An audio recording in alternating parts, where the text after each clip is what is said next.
Next witness is Mr. Ray McGovern.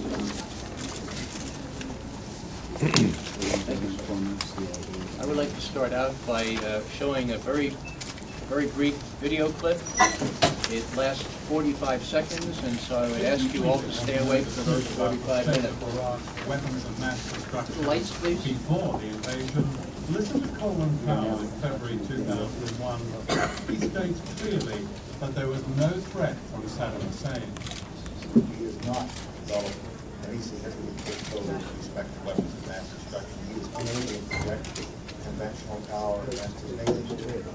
And this is Condoleezza Rice, Bush's national security advisor, in July of the same year, saying the same thing, putting the lie to their own propaganda. And they were able to keep arms from him with motivation not in the And that, many believe, was the truth, a truth that was covered up and conveniently forgotten after September the 11th, when Bush and Blair decided to attack Iraq.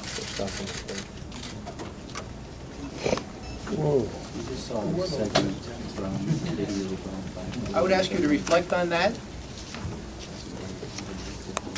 I would ask you why it could be that just a few months later, after 9/11, the story abruptly changed. Suddenly, Iraq had all manner of weapons of mass destruction, WMD, and posed an immediate threat not only to its immediate neighbors, but to the United States of America.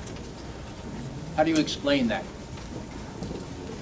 Well, the Downing Street minutes and the other documents that have been released now help. They help a lot. And I would like to publicly thank the patriotic, courageous whistleblowers who did that, who made available these documents. Because through them and through, of all people, Rupert Murdoch's Sunday Times, we know the answers to a lot of these questions. By now you know what the Downing Street minutes say. Let me focus in on the phrase, the intelligence and facts were fixed around the policy. How exactly is this fixing accomplished? Well, rather than speak in generalities, let's do AOL. Let's do the anatomy of a lie. We'll take just one. You have to pay a little bit of attention here because it flows through a chronology.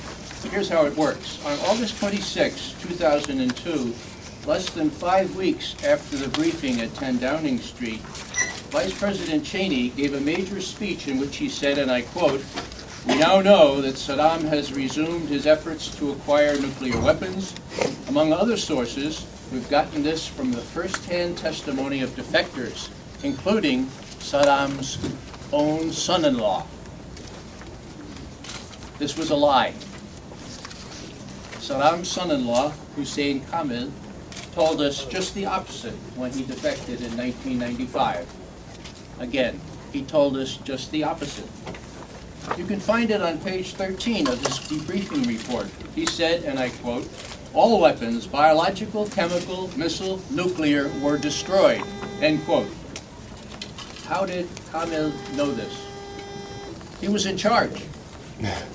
They were destroyed in July of 2001, in July of 1991 at his order. Why? To prevent the UN inspectors from finding them after the war. And everything else, Hussein Kamil told us, checked out to be true. Now, Cheney's lie would have been able to stand were it not for the conscience of another patriotic whistleblower who gave the text of Kamil's debriefing to Newsweek. 4 weeks before the war, as the drumbeat for war got louder and louder in early 2003. Newsweek broke the story on February 24th, 2003, several weeks before the attack, but the information was suppressed by U.S. media. When Reuters asked then CIA spokesman Bill Harlow about it, he used his entire tray of adjectives, branding this report incorrect, bogus, wrong, and untrue. British government took the same line. It mattered not that the evidence was documentary from the official debriefing report of Kamil. So that's how it works, folks. That's how you fix intelligence. All you need is chutzpah, a very flexible attitude toward truth, slumbering watchdog intelligence committees in the Congress, and a supine press eager to accept official explanations no matter how disingenuous. Cheney played a superb role in fabricating out of whole cloth a nuclear threat from Iraq, putting wind behind all those mushroom clouds conjured up by the President and Condoleezza Rice to deceive you, the Congress, our elected representatives. Now, in a 27-year career in intelligence, one encounters many examples of attempts to trim the truth, or as the British minutes put it, fix the intelligence and facts around the policy. It's in the woodwork. It's part of the political scene. But I had never known fixing to include the Vice President arrogating the right to turn a key piece of intelligence on its head. Nor had I in all those years ever known a sitting Vice President to make multiple visits to CIA headquarters to make sure the fix was in. And this is just one example. There is no word to describe the reaction of us professional intelligence officers, active and retired, to the reality that our intelligence community managers were eager to participate in this deceit, into this deliberate subversion of the oath we all take, to protect and defend the Constitution of the United States of America. Now, we're not talking about Georgetown parlor games here, or worse still, White House fraternity jokes. These are consequential, death-dealing lies.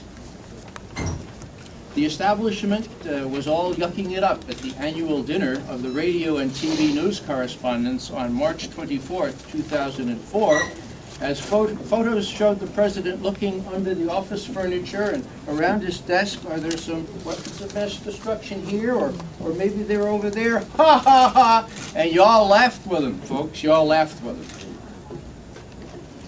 I'll tell you who's not laughing. Cindy's not laughing. The father and brother of Specialist or Sergeant Sherwood Baker's not laughing. Cindy's son was killed 11 days after the show put on by the president looking for weapons of mass destruction. Sergeant Baker was killed 33 days after that big joke. And 4 months after David Kay came back from Iraq and told us all there were no weapons of mass destruction. You shall know the truth, and the truth shall set you free. That's the scriptural verse chiseled into the marble at CIA headquarters. Well, thanks to the Downing Street minutes, we now know the truth. And the question for us is whether we have enough respect for the Constitution, whether we have enough courage that we will pursue the purveyors of consequential falsehood so that the truth can truly make us free. Thank you very much.